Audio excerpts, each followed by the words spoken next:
one that I think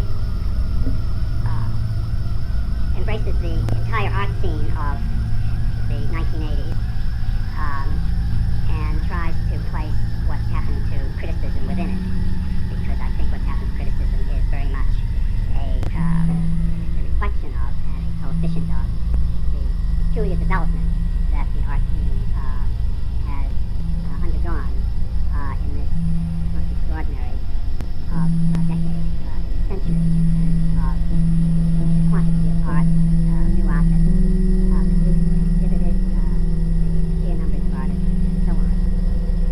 I think the best way to understand what has happened to the contemporary art scene and its critics in this next to last decade of the 20th century is to see the many ways in which it resembles its historical counterpart in the Paris of the later 19th century. For today we are living with the consequences of what seems to me one of the great reversals of cultural history, a reversal that has made what I would call avant-gardism, which must be distinguished from the kind of authentic avant-garde which no longer exists, which has made what I call avant-gardism the contemporary equivalent of 19th century academicism, and relegated those artists who remain opposed to the new avant-gardist orthodoxy, relegates them to the realm of the outsiders. Most of us, I think, carry a certain picture in our heads of the oppressive and reactionary institutions that made it so difficult for artists of real quality to survive and prosper in 19th century Paris. We've all been brought up on that history of reaction and martyrdom. Simply to name those institutions is to conjure up a world in which Philistinism was the dominant cultural power. The state-sponsored annual or biannual salons, whose governing committees were adamant in their resistance to new artistic ideas, the academies that were closed to any but the most conventional approaches to art, the press with its timid core of critics that did little more than ratify established reactionary opinions, and the patrons, the collectors, who more often than not were terrified at the thought of embracing or even permitting anything that deviated from accepted taste. From Courbet to Manet to Gauguin and Van Gogh, and well into the early careers of even Picasso and Matisse, what we would now call the establishment stood firm, if only for a generation or so, against the acceptance of the greatest art of the period. That art came to be identified with the concept of the avant-garde, and it is as monuments and ornaments of an authentic avant-garde culture that the masterworks of modernist art have become enshrined in our museums, in our textbooks, and in the artistic imagination itself. What was once of necessity a vital anti-establishment art has been transformed in the course of time into a tradition. We might even say into the tradition. A tradition that is now seen to stand in a direct line of descent from the masters of the Renaissance and the Baroque and the Neoclassic and the Romantic epochs in Western art. Toward this tradition, the art world of the 1980s stands in a very curious and ambiguous relation. There is certainly no shortage of adulation and publicity for the masterworks of the past, as we can see in the steady succession of so-called blockbuster exhibitions that are now the favorite enterprise of both our major art museums and of the government and corporate sponsors that finance such events. It would probably be a mistake, however, to assume too quickly from either the frequency or the popularity of these super-scale exhibitions that the public derives from them any very clear conception of what great art is. Still less have we any reason to assume that these exhibitions have the effect of enriching the creation of new art. Of course, there are artists among us for whom an encounter with the great art of the past is crucial in providing inspiration, and not only aesthetic inspiration. In art, there is also what might be called moral inspiration, and only the greatest art can offer it. But it is my impression, anyway, that such artists who are really capable of deriving either aesthetic or moral inspiration from the great artists of the past, that such artists are now, as they always were in the past, a tiny and beleaguered minority. And they are unlikely to be the artists who receive the lion's share of attention, publicity, and patronage from the many institutions that now devote their resources to supporting all this new art. These institutions, the great majority of our museums and galleries, the vast number of critics and publicists and collectors and curators, the various government agencies and corporations and private foundations and universities, all of these now tend to be as conformist in their tastes and as terrified of straying beyond the boundaries of fashionable opinion as the now despised Philistines of the 19th century. In some respects, the new Philistines are, in my opinion, even worse than their 19th century predecessors. For at least it could be said for the reactionaries of the 19th century that they were under the illusion that they were resisting what was new in the name of something sacred, in the name of a conception of tradition, which, though we now know it to have been feeble and mistaken, was in principle at least an attempt to keep alive the standards of the past. It was in the nature of 19th century Philistinism to fail in that task, for its conception of tradition was too shallow and too pious, too much a matter of cultural wish fulfillment, and too little a matter of intelligence, sensibility, and knowledge, for it to serve as anything more than a sort of primitive desire to keep the future at bay. It is, I think, central to the pathos of 19th century bourgeois culture that while it initiated in the realms of technology and economic development the kind of dynamism that we still have every reason to admire and every reason to be grateful for, that in the realm of art it attempted to resist a parallel dynamism of development in the name of an illusory stability. Art, in the old Philistine view of it, was meant to be immune to significant change, an attitude that condemned the artists who subscribed to such a view, the artists of the academy and the salon, to a moribund course.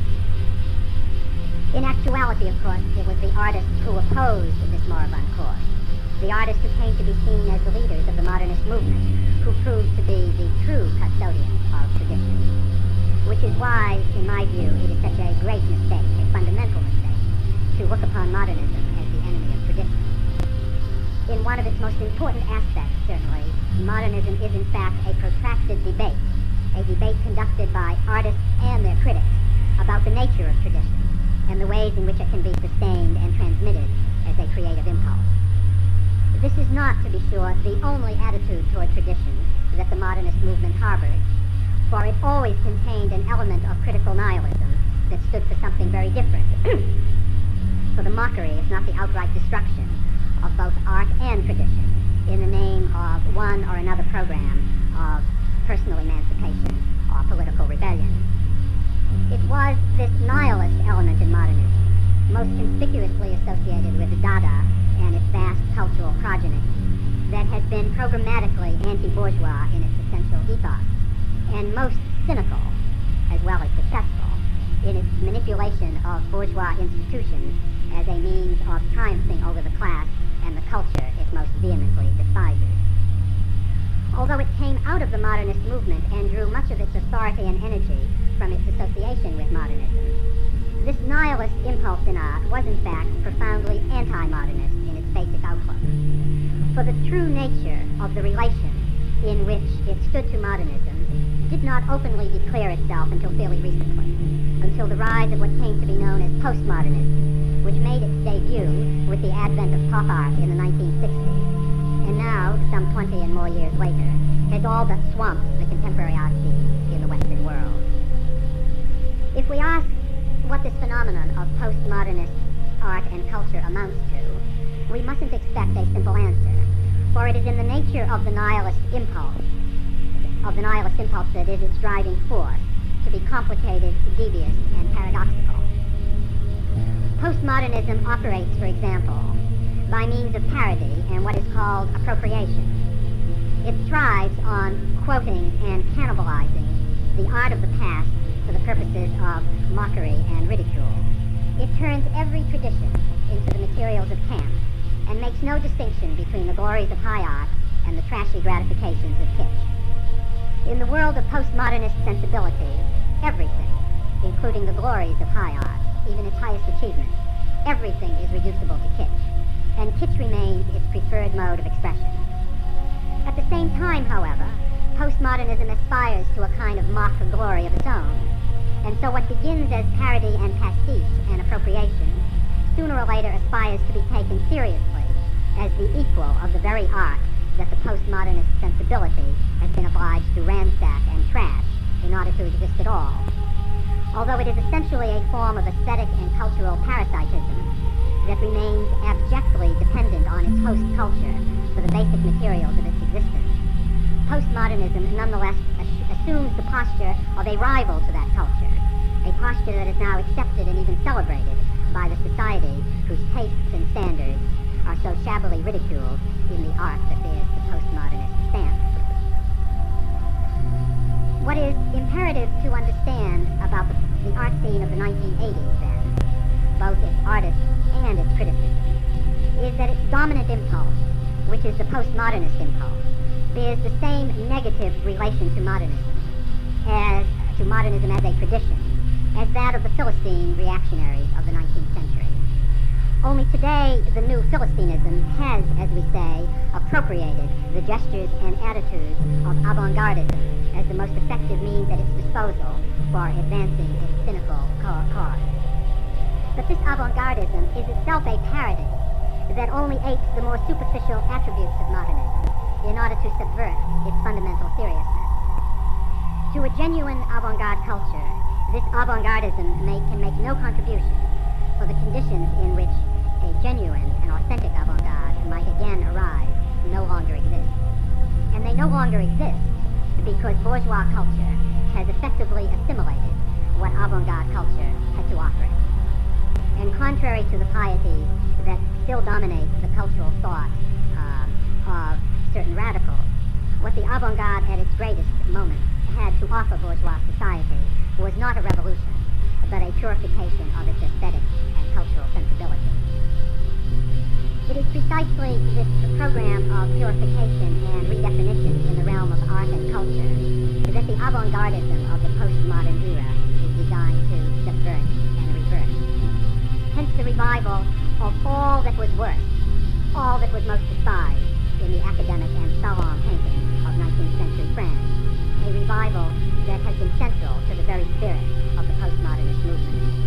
Under the sponsorship of postmodernism, the pictorial vulgarities and inanities which once filled the salon exhibitions in the Paris of Manet, Pissarro, and Cézanne, and that in the heyday of the modernist era were properly consigned to the oblivion of the storage bins, from which, in our optimism, we certainly never expected them to emerge again as objects to admire. These have all now been rehabilitated and are now offered to us as models of aesthetic and cultural excellence. A few weeks ago, we were at the Musée d'Orsay in Paris, and although there are a great many things one can say about the Musée d'Orsay, certainly one of the most repulsive aspects of it is the way it brings back all the academic enemies of Courbet and Manet and Pissarro and Cézanne, and accords them a kind of parity with their modernist rivals who suffered so much in their hands. Such revivals, in that respect, I suppose we could say that the Musée d'Orsay represents in one of its aspects one of the triumphs of postmodernism. Such revivals of the dead, for it is still dead as art, such revivals of the dead can only occur if they serve to advance the cause of the living. It would have been unimaginable for all this academic trash to have been revived and restored to public admiration in the years when the influence of Picasso and Matisse and Mondrian and Miro and Kandinsky was paramount.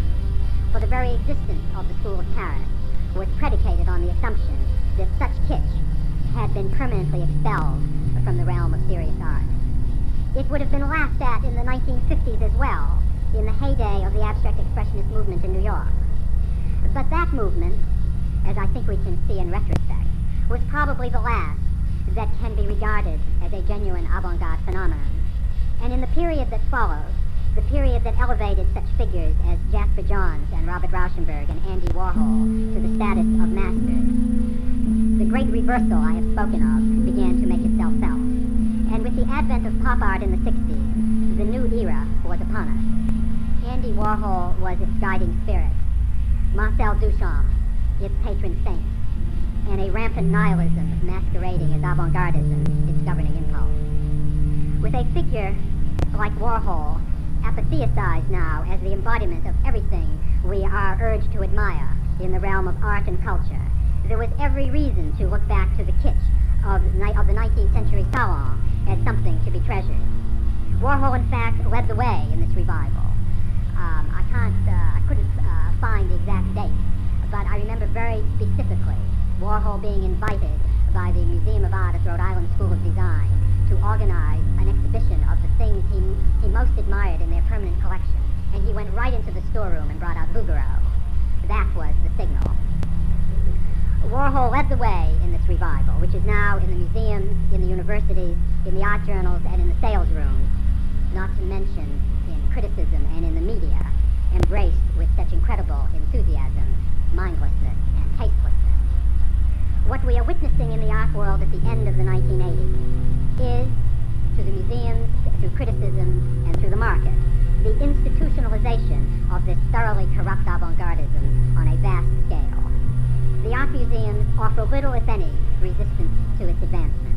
The galleries, of which there are now said to be more than 500 in Manhattan alone, are thriving on it. The critics, alas, the critics, most of them anyway, ratify this trash as passionately as their predecessors praised the kitsch makers of the 19th century. And the universities, alas for the universities study it as if it were an art worthy of their interest. If not for our vivid memory of what happened in the last century, when the greatest art of the period stood firm against the first wave of this Philistinism, and did so at great personal sacrifice, there would indeed be reason to despair over the fate that had befallen the art of the 1980s. But from the heroic example those modernist artists set in the last century, we know that there will always be artists who, in order to remain true to the demands of their vocation, will be opposed to what is now said to constitute success in the art world. Such artists face a challenge, however, that is in many ways even more difficult than that faced by the independent artists of the 19th century. They can no longer avail themselves of the kind of vital bohemian culture that in the 19th century offered the rebel artist a spiritual as well as a physical haven. And they must now be prepared in an era in which the insignia of independence and rebellion in art have been so effectively appropriated by the avant-gardist Philistines. They must be prepared to be dismissed as reactionaries or something worse for whatever resistance they may offer to the prevailing climate. There is, too, a problem in the sheer scale of the art world today. There are now so many more artists, or at least people claiming to be artists, so many more exhibitions, so many more galleries and dealers, so many more critics, or at least people claiming to be critics, and so much more writing about art, and so much more hype, and so much more publicity. And yet in the expanded scale of the art world today, which so much of the time I think looms for many of us as a dark cloud destined to shut out all the light of intelligence, there is nonetheless a bit of a silver lining to be discerned. For the very bigness of the art world means that it can no longer be completely monolithic, and it offers the artist who has the courage of his independence to find a place in it. Ours is still a free society, a freer society, in fact, than the one faced by the independent artists of the 19th century. And there is still room in it for the artist who has the will and determination and gift to go his own way. Those who lack a firm resolve will either drop out or conform to the shifting fashions of the day, as such artists have always done. There are days now when all of us who cherish the ideal of quality and independence in art have every reason to feel that the 1980s have marked a nadir for everything they wish to be achieved and preserved. This is indeed, in my opinion, a grim period, and all the more so because it presents such a happy, contented, successful, smug, and insouciant face to the world. But we can take some solace, I think, in the realization that failed art, no matter how universally acclaimed in its time, remains what it is, a failure, and that much can be accomplished simply by calling things by their right name. And just to reassure ourselves that at least much of what we observe happening among artists who emerge into the limelight today has happened before, though not exactly on the same scale. I want to close with a passage that a very great artist, already well established at the time, a passage from an interview he gave in 1936, more than 50 years ago. This artist said, "Today, my young contemporaries know how to struggle only when they are poor. But all that stops the moment they balance their budget. Compared to these people who begin their shameful decline at the age of 30, of course nowadays it begins even sooner, compared to these people who begin their shameful decline at the age of 30, how much I admire artists like Bonnard and Mayo, who of course were already quite on in years, 1936. These two will continue to struggle until their last breath. Each year of their old age marks a new birth. The great ones develop and grow as they get older. But what can I say about these young buffoons who think only of the next cocktail party, who need no more than a living room carpet and a princess to begin groveling and showing off? Well, those remarks were made by Miro in 1936 about the people who were coming up in the Surrealist movement. It was never ideal for a serious artist. It's only perhaps a little or a lot less ideal today than it's always been. Thank you.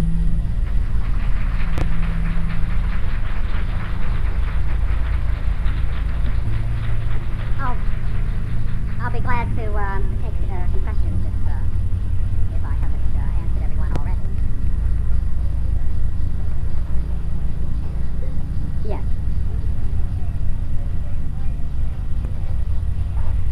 Well, I have to give you, I'm afraid, my standard answer to that question. And that is that as a writer on art, I write about a great many artists. And I don't think it would be either fair to them or to myself as a critic to isolate from the body of criticism that I produce over many years, including now again in a weekly article in the New York Observer, to say, come up with my sort of top 10 list. Because there would probably be something I would want to criticize to some degree adversely about every artist on that list if the list existed. I don't think the proper response to publicity is to publicize a few more names in isolation from a discussion of their actual work, and that I think can only be done in writing and not in answers to questions. It's not that I wish to avoid the task of making judgments. I do it almost every day when I sit down to write. But I think in writing, where such judgments can be qualified, amplified, explained, and all the conditions and paradoxes surrounding what actually, whatever work of art actually is, can be gone into just such a question is best addressed.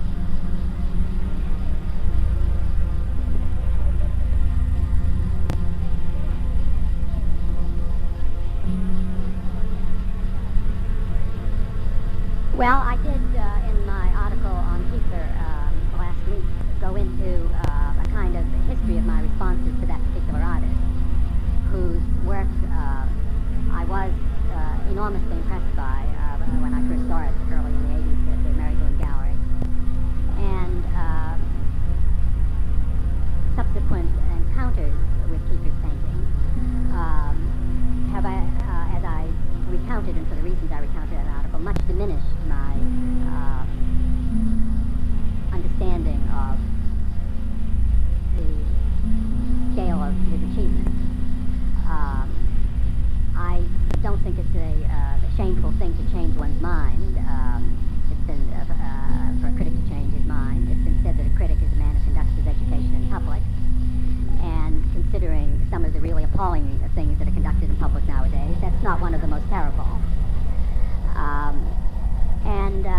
I'm not sure I could give as adequate an account of the reasons for my of the changes, because it's not I wouldn't describe it as a complete reversal, but certainly my view of Kiefer, who I still think is an extraordinarily gifted artist, has been modified. And this last time around, having seen the retrospective first at the Art Institute of Chicago and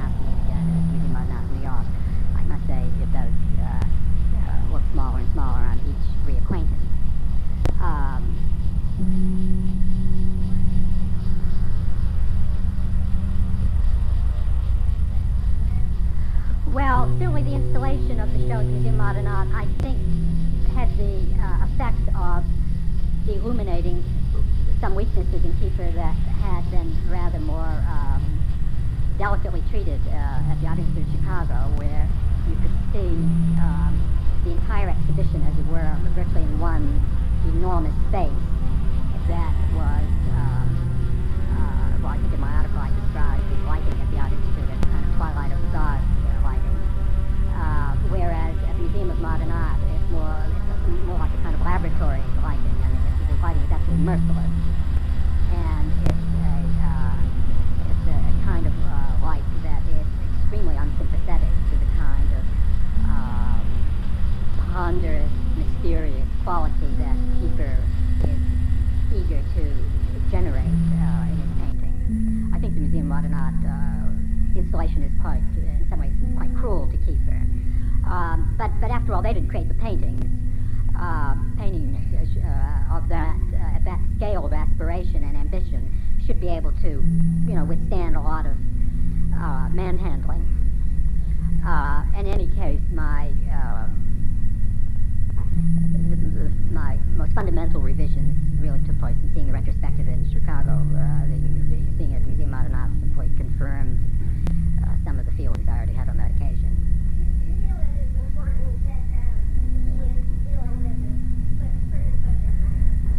Well, I think there is. I think the Kiefer's subject matter is very important in the response people have to his work.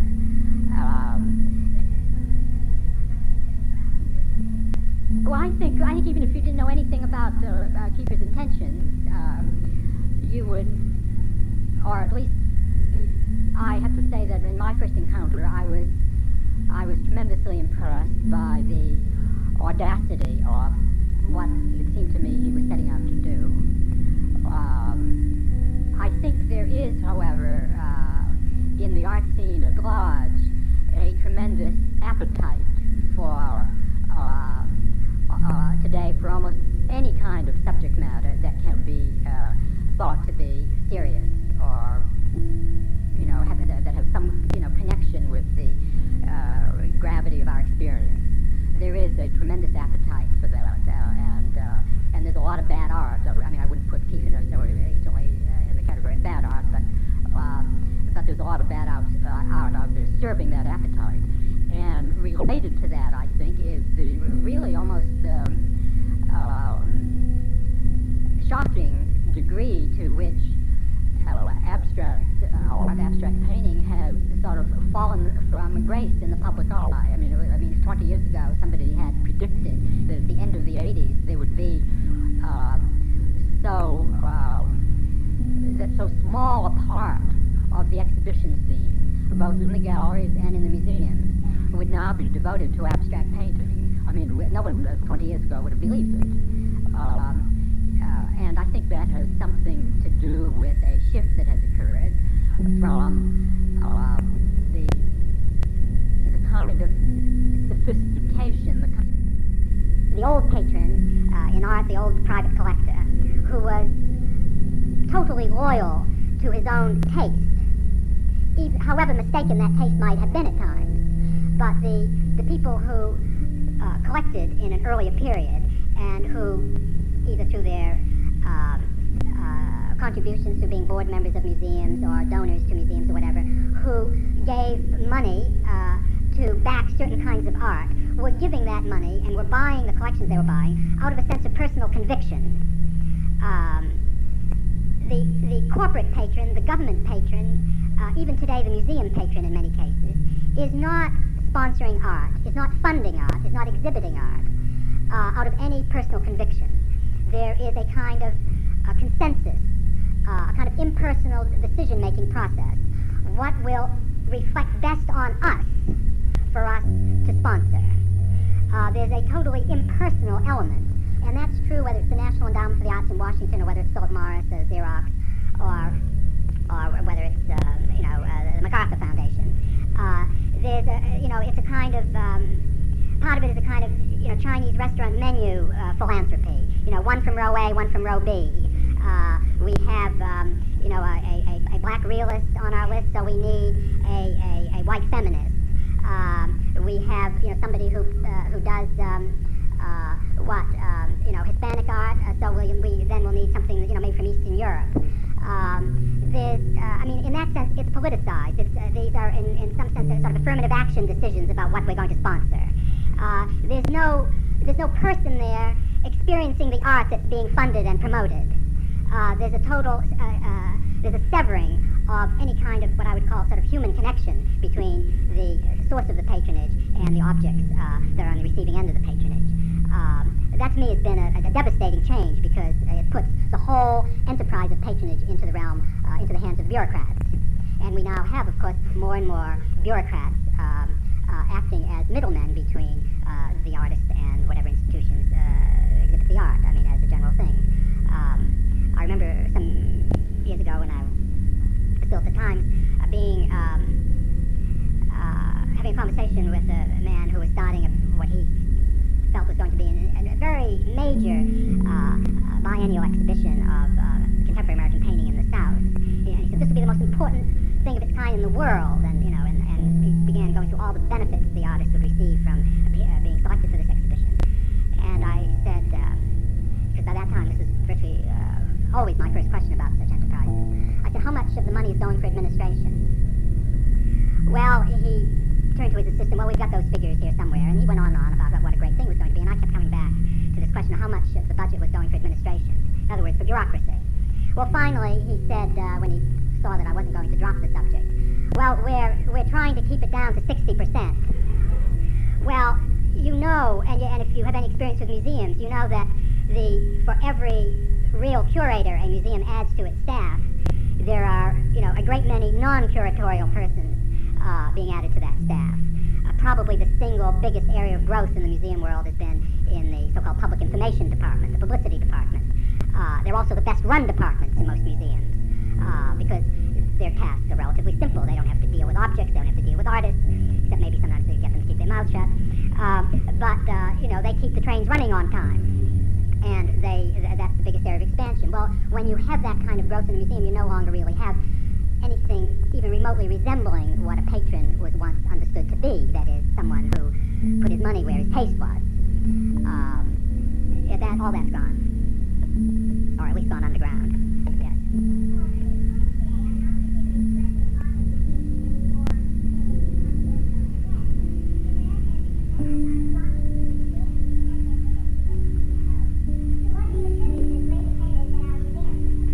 Well, the great attendance to the museums, I think, are accountable by a number of factors. One is that consciousness of art has, certainly within my lifetime, my adult lifetime, moved from the sort of margin of cultural life into the mainstream. Part of that, I think, had to do with the attention that art in this country began to receive in the late 50s when the international success of the New York School brought into American life a consciousness that this country, and in particular New York, enjoyed a kind of central position on the international art scene it had never had before. I think without there being an American art that served as a kind of anchor to public consciousness, however ignorant the public might have been about the art itself, it would have been sort of more difficult for that momentum to have followed the course that it did. But at the same time, the museums began to acquire a kind of glamour that actually not that many other cultural institutions in our society have. There's almost no other cultural institution that can welcome so many people at one time that is so relatively cheap. They used to be free, of course, when all this started. But we're a prosperous country and people can afford to pay what they pay, and it's certainly cheaper now even than going to the movies, not to mention the opera or a theater or a ballet. And then, of course, there is this tremendous publicity machine banging away at all times. On the television screen, the newspapers, magazines, school tours are organized. They bring people out of hospitals in wheelchairs. I'm not mocking that, but it's organized like a war effort. And when you go to the museums, and I'm not talking about the Degas show or these blockbusters, but if you go to a museum, you go to Metropolitan, I mean, if, you sort of look for places where the crowd, hasn't found it yet. You can usually find it in the Islamic art galleries. Because I think there is sort of less, except for people who fancy Oriental carpets, there is less sort of instant gratification to the ignorant eye in the Islamic art galleries than there is in a lot of other parts of the Metropolitan. I think this must be a personal question rather than a philosophical one. Personally, what do you view as the function of an art critic? The function of an art critic, I think, was best defined many years ago by T.S. Eliot when, in talking about literary criticism, he said the following: criticism has two functions: the elucidation of works of art and the correction of taste. And both of those, or each of those, one could expand upon it, because the task of elucidating a work of art differs a great deal from object to object. I mean, some art objects can only be, or can be elucidated in historical terms, others in purely visual terms, formal terms. The correction of taste is always one of the largest tasks of criticism, because taste, by and large, is always that is the general taste is always lacking in a certain kind of alertness. It tends to be uninformed or informed about the wrong things. It tends to be pious, to be unquestioning about itself, and that's certainly one of the tasks of criticism, to put established taste into question and to present alternatives to it. Eliot, I think, had a fairly high respect for the concept of taste, and I share it. The notion that the word taste signifies something superficial, I think, is a great mistake. Taste is really a profound element in our lives.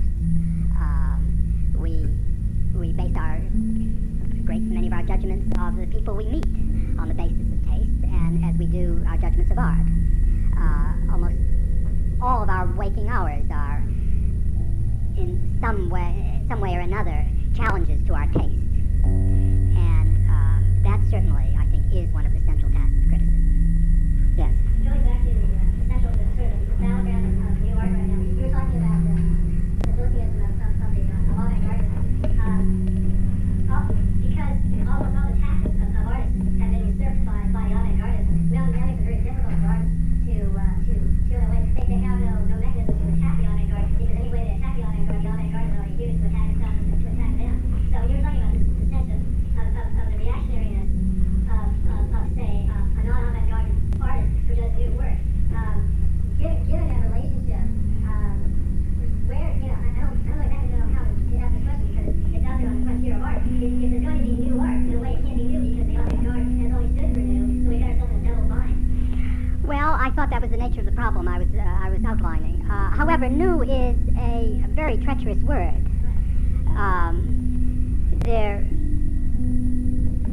You could say that for anyone who really understood what Duchamp, Miro, Schwitters, and Joseph Cornell had done in their work, there was nothing new in Rauschenberg. What was new in Rauschenberg was that it was bigger. But that was sufficient. In such a volatile art scene, a shift of scale, a kind of recycling of cliches through a shift of scale, can often lead to an instant reputation. So I'm not talking about reputation, I'm talking about it's actually the art itself. I mean, if we're talking about the significance of art and the use of art as some kind of a cultural, meaningful communication system, now we have a situation where corporations are terrified of content. Well, no, the corporations are not terrified of content. They love it.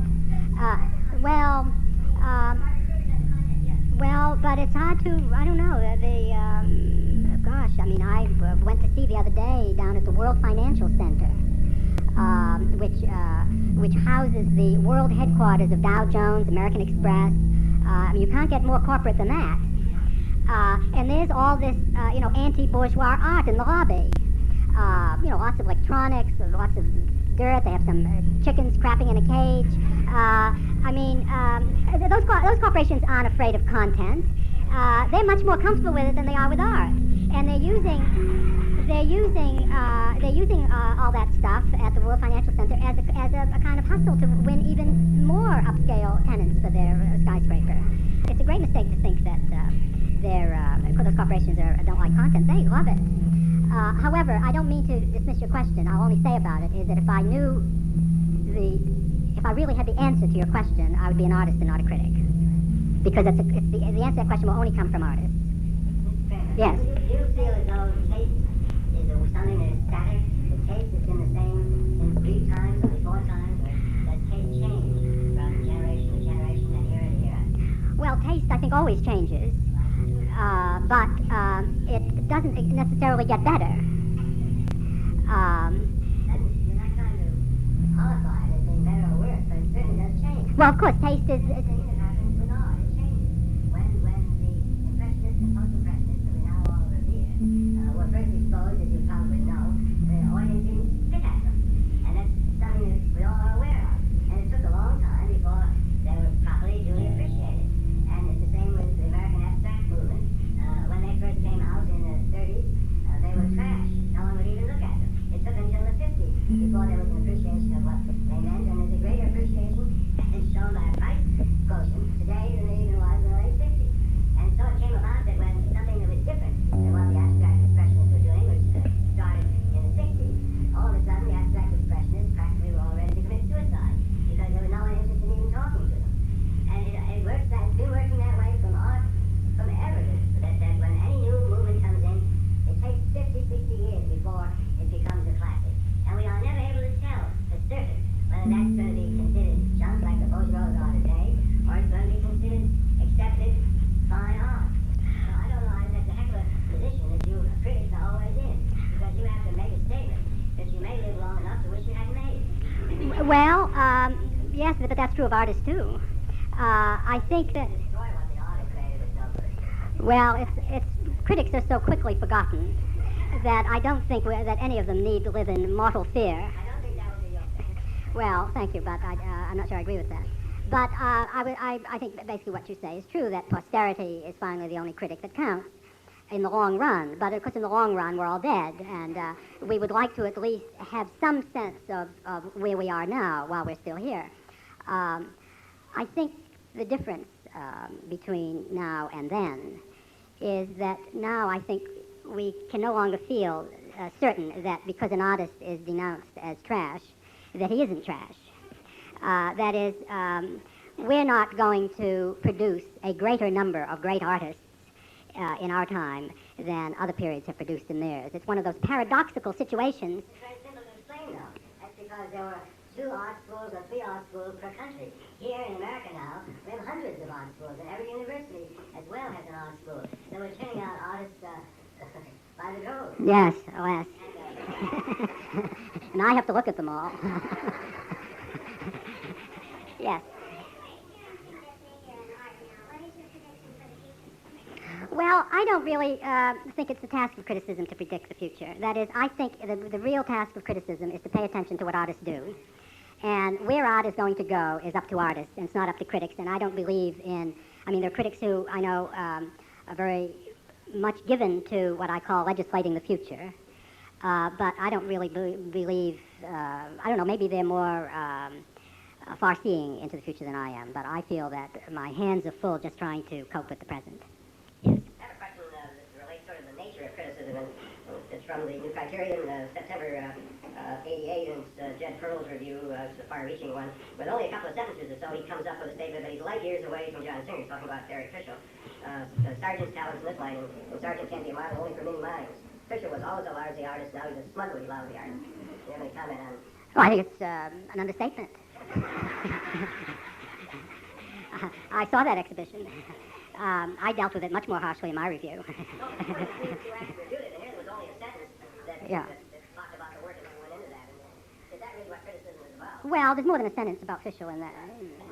Yeah, well, I think that, the tasks of criticism are different according to different publications. When you're writing in a daily paper, you are bringing sort of the first news of an art event very often, and so you have to handle it with a kind of detail and description that is already not quite as necessary when you're writing for a weekly, and is much, much less necessary when you're writing for a monthly, where you can assume, at least we can assume among readers of the New Criterion, that they will already be, alert to the event. They will probably have read something about it in the past, usually something wrong, or certainly not as intelligent as what we publish. And so that it's, I think, perfectly permissible to write that kind of somewhat abridged review. The reason I suggest that you're disturbed or surprised by that is probably, I'm guessing, probably not necessarily your judgment about Fischel's standing as an artist, but about the scale of his reputation and the market that he enjoys. But of course, criticism should not allow the reputation or market to determine everything in criticism. Already, perforce, it determines a great deal, because the market has a way of focusing attention, if only because artists who are hot in the market tend to exhibit more frequently than artists who aren't. But I don't certainly think there's anything wrong with writing about a failed artist in that manner. Yeah. There's been some thinking around that maybe the American century is kind of winding down. And would you say that perhaps your unhappiness with the art scene today is an unhappiness with American art, and in fact maybe the place to look for a serious kind of energy in art is elsewhere? No, I don't think that's the case. I think that by and large, our artists are as good as, our best artists are as good as or better than others. I think that what has changed is that the art that is exhibited in the galleries and in the museums today, that is new art or recent art, tends to be rather more internationalist in scope than, say, it was tends to be in the 60s and the early 70s. Now, some of that has to do with the fact that artists have emerged whom were thought to be doing new things, extraordinary things. Painters, Kiefer painted lots of painters from Germany, some from Italy, though the Italian craze seems to have pretty much expired at the moment. And probably more and more lasting contributions from Britain than from places on the continent. France has still totally disappeared as a country in which one would think of going to look at new art, as far as I can tell. No, I don't. I'm not a believer in the idea that America's hour, either as a nation or as a culture, has passed. And it certainly doesn't look that way from Europe, because all the young European artists I've ever met all want to be here. That is, they often get nice stipends from their home countries, and they can count on, if they achieve some kind of visibility or celebrity in America, they can usually be counted on being welcomed home by their art institutions as conquering heroes. But I don't see any loss of America's place in the international art scene. I don't see any evidence of it at all. Yes. I'm going to ask a question that I would never ask of anyone, and I'm asking of you because of the fact that I respect you so much. As the founder of the Museum of Contemporary Art, actually founded because, and that's almost 25 years ago, because Alfred Barr suggested that there was no such thing in existence as a contemporary museum of art. Anyhow, I did it. And we have always felt that it was our function to attempt to acquaint our public, such as it is, with whatever we thought was best in contemporary art. Now, in listening to you, I have the feeling that you don't think there is anything that's worthwhile for us to show. It puts us in rather a bit of a dilemma. If you were, for example, to want to change your job someday and become the director and operator of this museum, how would you start to organize exhibitions? Well, it would be uphill work. I know, and I'm giving you a very serious answer. I think that the people who have the responsibility to organize such exhibitions on a fixed schedule have created a problem for themselves that is insoluble.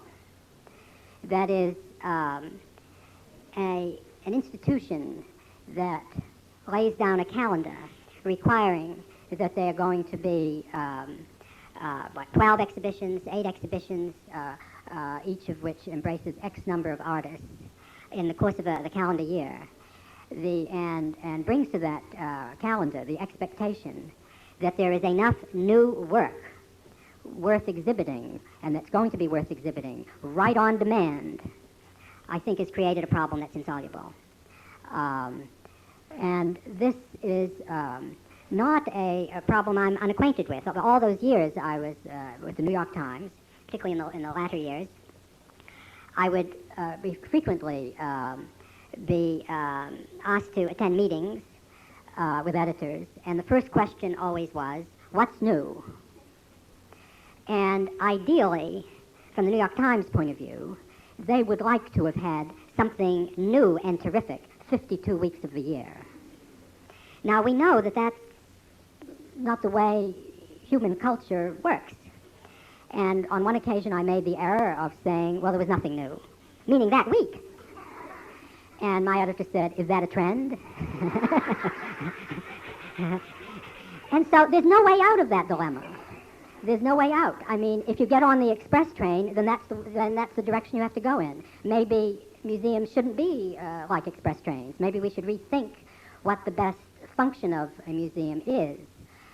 Maybe there's a kind of Heisenberg's principle involved here, that if we didn't look so desperately for the thing, maybe the thing wouldn't be there, or it would be somewhere else.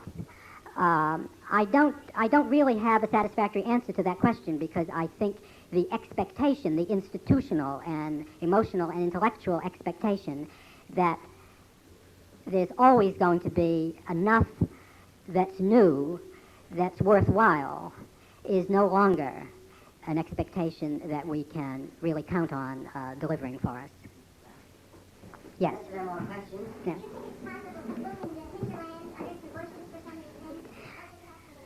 I don't know of a single bush that the floodlights are not examining at full force. There are curators, critics, collectors, they're all dealers, they're all out there flooding the landscape. I don't think that there are a lot of things undiscovered. Thank you very much.